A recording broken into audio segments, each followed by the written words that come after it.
Hi guys. Ayan ang ating fog. Very foggy. Good morning. Foggy pero hindi na masyadong malamig. Late na naman kami. Si Asta ay sasabay sa amin. Late kaming nagising. My God. Ang alarm namin ay 7:30. Nagising 9 na. My God. You're opening the window in your phone and your phone is gonna fall down. Very cold. Yeah. Might fall down. Why? It's very cold. It's foggy. Foggy, foggy, foggy.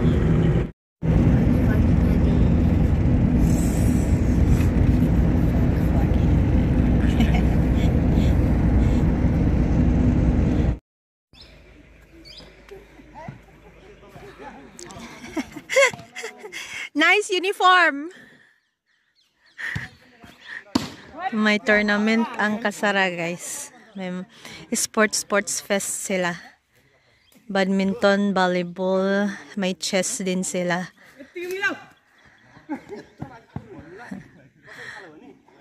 Nice. Yung uniform nila. Oh. Oh. Si Sanel ay nagli-lead ng yung exercise na sayo, guys, ba sa eskwelahan. Hindi ko ma-timing dalhin ng aking mobile doon sa school para ma-videohan ko siya next time. Videohan ko siya. Simpleng stepping lang naman, parang Zumba, guys, ba. Sila yung nagli-lead, mga scouts. Ano sila? 5 babae. So, very foggy pero hindi na masyadong malamig. Sana ganito din sa Kathmandu, hindi na masyadong malamig. Para hindi ba masyadong mahirap, guys. Travel, tapos, ay nako. Pero okay lang basta at least makagala din mga bata. Hi guys. Nagpack na ako ng aming mga damit. So, few days kami doon. Malamig pa sa Kathmandu kaya baon ako ng mga 2-3 pares. Iba pa yung pang guys, pantulog, pang bahay, at saka isang pang alis na pabalik. Ayan.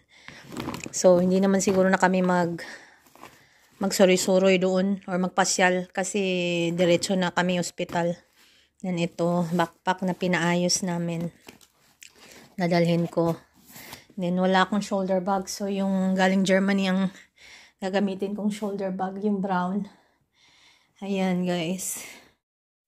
Kumakain ako ng prutas. Kanina tong breakfast na hindi ko na nakain. So, snacks na yan.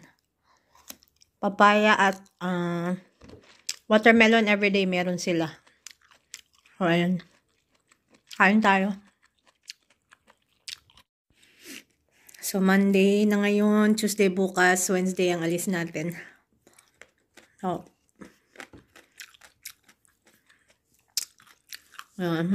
at least mga bata makasuri-suroy.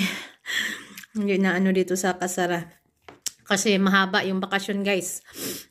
Sinandwich nila yung Friday. Wednesday, Thursday, holiday. Tapos parang sinandwich nila yung Friday. And then, Saturday, then Sunday may pasok, then Monday wala na namang pasok kasi yung Saraswati Puja, yung araw nila ng guys ba, yung God of Education, yung si Saraswati. So wala na namang pasok kasi enrollment yan dito, guys. So ang magpapa-enroll sa ganyang araw ay free. So wala silang babayaran.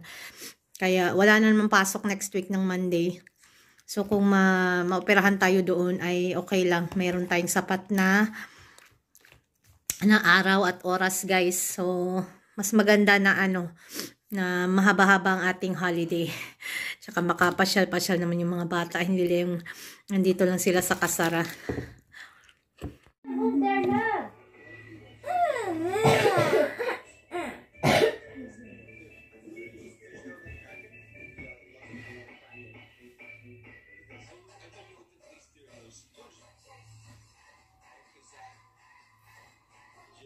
Now, if you guys did catch one, comment down below so everyone sees the lottery ticket winner. Of course, it is possible. The chances are so slim.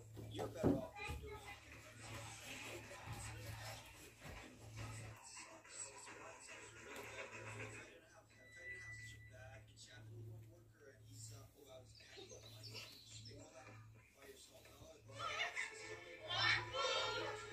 right. It's an ancient one, buddy. It's not Charlie Brown Christmas. Ooh, but what on to looking for this? Actually looking for the. It's like so good.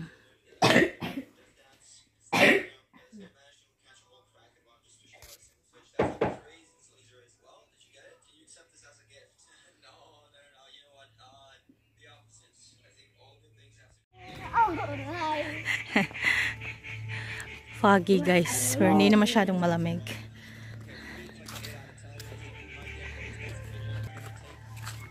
Say hi, hi.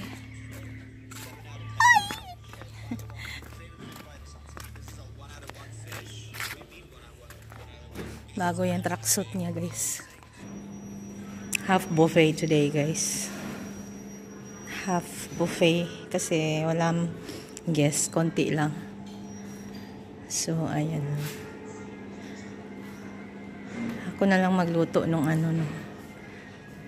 Ng ano. Ang cute guys, oh. Quail eggs. Ako na lang magluto ng eggs. Tapos, maya si Chef dosa. Gusto ko ng dosa.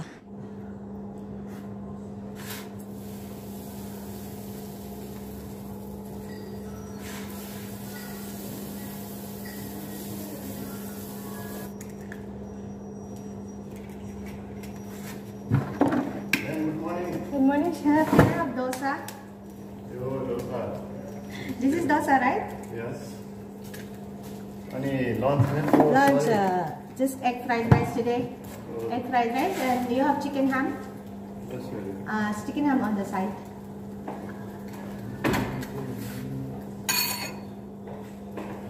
Good morning. Good morning, ma'am. Tortilla. You know how to make dosa? Rohit? Let me try one. Okay.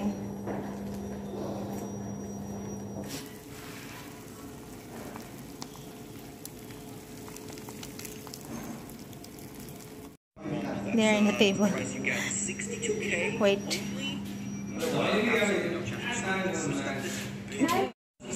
Ito ang sa akin, guys. Good morning, everyone.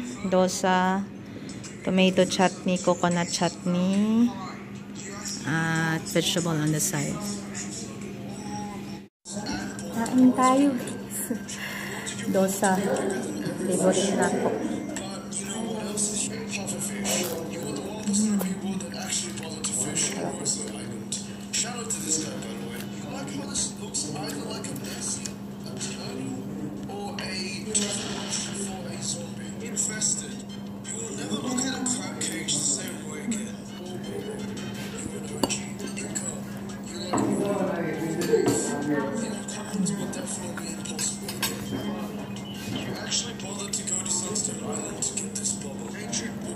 Bubbling the water. Ano? Bubbling milk? Huh?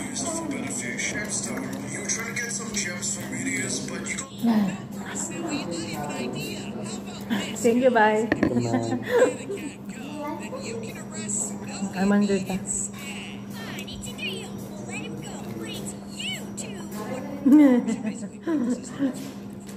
Pag-an lang naman siya guys sa tiyan. Hindi siya mabigat.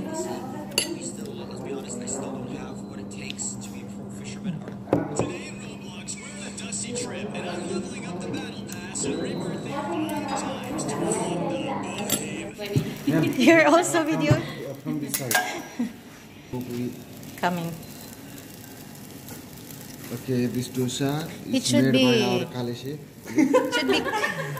Should be crispy, yeah? And this one is the masala. This is for inside. Now look how. Cheers. One is serving coffee.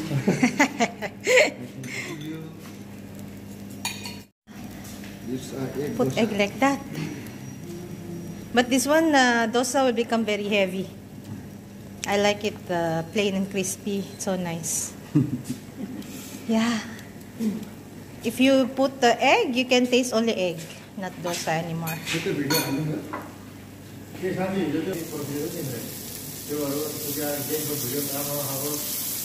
So nice.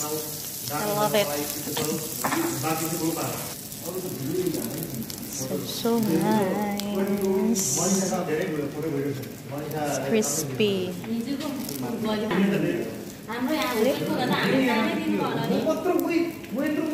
Ah.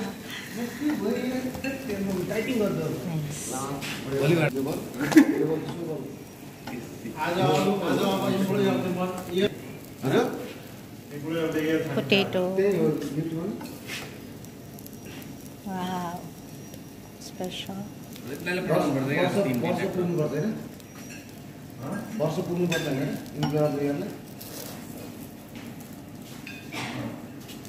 Yes. Nice.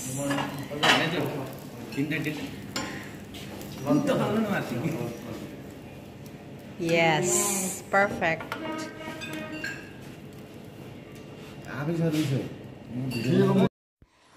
Ang lunch nila today ay egg fried rice, guys, with chicken ham.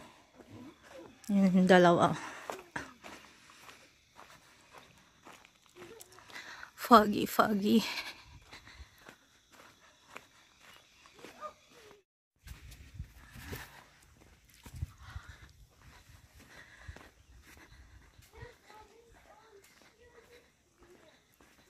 Ma? You're not using it anymore, kid. That's why I put it there. Leave it. Go. Why are your shoes there? Ah, it's already, that shoe is already skin peeled off.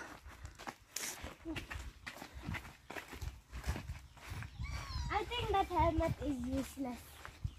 Yeah? Yeah, because you don't want to use. Maaga kami today, guys. 9:30. Maaga pa yung ganitong oras. Hindi gaya sa atin, 7 o'clock ang klase, no? 7 or 8. 7:30 assembly. Hello. Good morning, bye! Say hi to my vlog.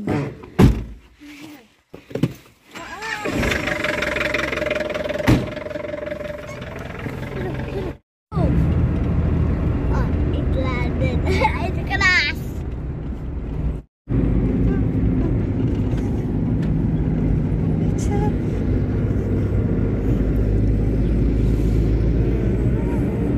I feel a bone in my teeth when I do at the doctor. What happens if I eat this kind of comments? Samosa, guys. Freshly cooked. Binigyan ko si Babo isa. Tapos yung, yung sister doon isa. So, nagbabalot ako ng, kung may mga pastry na minabalutan ko yung sister. Ng, pakunti-kunti na para may makain siya. Or snacks. Tuwang-tuwa siya, guys, every time. Kasi yung mga pastry dyan, lang din. Parang nasasayang lang din ba kung tinatapon lang din nila. Pag hindi nauubos or matagal na. Yan ang ating snacks, guys. Cashew nuts, watermelon, grapes, beetroot ng konti kasi ayoko ng lasa. Tsaka saging. Inom tayo ng pampastop ng dugo. Femetron. Femetron. Tapos, ito once a day lang naman to.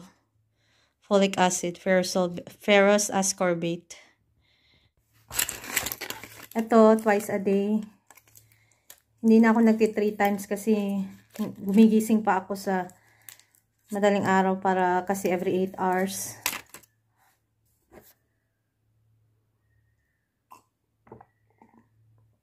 Kung 3 times, gumigising ako ng alauna. 2 times na lang. Ganun din naman, guys. Ang flow ng aking dugo. Kahit 3 times ko. Hindi naman siya totally nagsistop. Meron pa rin pa konti-konti. So, kagabi, sabi ni Santos, yung jacket ko ang sabi ni Santos kagabi, ipopromote daw siya. Actually, yung promotion na yan, last year pa niya yan, last year pa niya yan, ginahisgutan in Bisaya. Yung nababanggit. So, hindi ko alam kung anong promotion kasi hindi niya in-specify kung anong promotion, anong mangyayari. Basta sinabi na lang na ipopromote siya ng CEO niya. So, hindi ako sure guys kung dito pa rin siya or malilipat siya. Anong mangyayari sa amin? Nilipat ba kami o hindi? Or dito lang kami? So, sinasabi naman niya na dito lang tayo. So, baka dito lang din siya, mapopromote siya, ma-increase yung sahod niya or ma-change yung kanyang position, yung kanyang title. Hindi na namin kailangan mag-move, no? Kasi ayoko muna sanang mag-move until si Sanel ay maging class 10. Class 7 na siya ngayon, class 8 na siya next year. So, 3 more years nang wala sanang movement na mangyayari para stable yung pag-aaral ng mga bata. Kasi ayoko nang palipat-lipat. Kasi masaya na sila dito. Masaya sila sa government school nila ngayon. And then, ayun guys. So, hindi ko alam kung kailan yan mag-e-effect ang kanyang promotion. So, kung ano man yun, babalitaan ko na lang kayo. So, ngayon ay Tuesday. Bukas na tayo aalis. Yun, naka-impake na ako guys. Para wala akong makalimutan. Maraming tayong dala, mga bata, pantulog, pangbahay, at pangalis. Kasi malamig pa din doon. So, narinig ko si Ama kagabi na tinatanong yung asawa ko na kailan ang operasyon ni Saisa. Saisa ang tawag niya sa akin. Tapos sabi ni Santos siya, pupunta kami doon at medyo nagulat siya. At alam ko sa boses niya na natutuwa siya na pupunta kami. Makita niya si Babu at si Sanel. Siyempre, no, kanyang favorite na apo, si Sundar. So, si Sundar ay gusto ring makita ang kanyang lola. So, ayun, reunion yan, guys. Reunion doon kay brother-in-law Subash at kay Ama. So, malapit nang matapos ang winter sana. Kasi, okay na siya, yung boses niya kagabi. Medyo energetic na. So, sana makauwi siya ng summer. Tapos kami ay uuwi din ng summer, guys, sa ating school year end.